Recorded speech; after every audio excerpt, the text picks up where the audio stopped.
It's kind of a meeting with yourself in a way. So even if you feel drawn to one project, you still stick to your schedule. And this will ensure that you have a balanced allocation of time and attention on all of your projects. But also, it reduces your impulsive prioritization and it prevents one project from monopolizing all of your cognitive resources. Now that resource depletion is taken care of, the next root cause of imbalance is loss aversion and progress bias.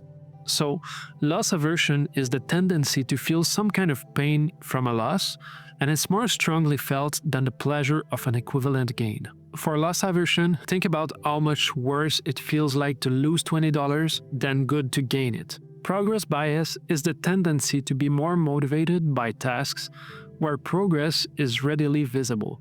Imagine you have two projects, one where you see daily progress, like writing a page a day, and another where progress is less visible, like building long-term relationships.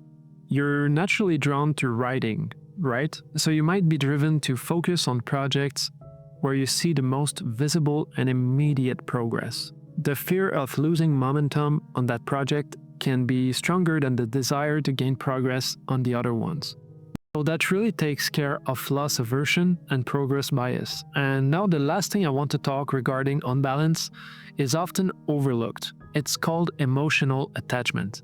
As you can understand, us humans can become emotionally attached to projects, especially those that are personally meaningful to us. Identification with a project can make it feel like an extension of yourself, and so you might become emotionally invested in one particular project. Perhaps it's your passion project, aligning strongly with your identity or feels more important to your self-esteem. And what happens is this emotional attachment can lead you to prioritize it above all else. Now, we arrive at the next major obstacle to managing multiple goals: burnout. One of the biggest culprits behind burnout is simply overload, or having too much on your plate for too long. Doing so can take a huge toll on both your mind and your body. Eventually, it will lead to burnout and even depression. And we evaluate the time that's needed for a task very poorly when we don't have much experience with it. So what I liked to do at the start was to say that I needed about 3 times the amount of time I thought it would take me to do one project. So a very basic example is if I wanted to make dinner, I would tell myself, okay, I need to allocate about 30 minutes. I want to make dinner in 30 minutes, and that's my goal.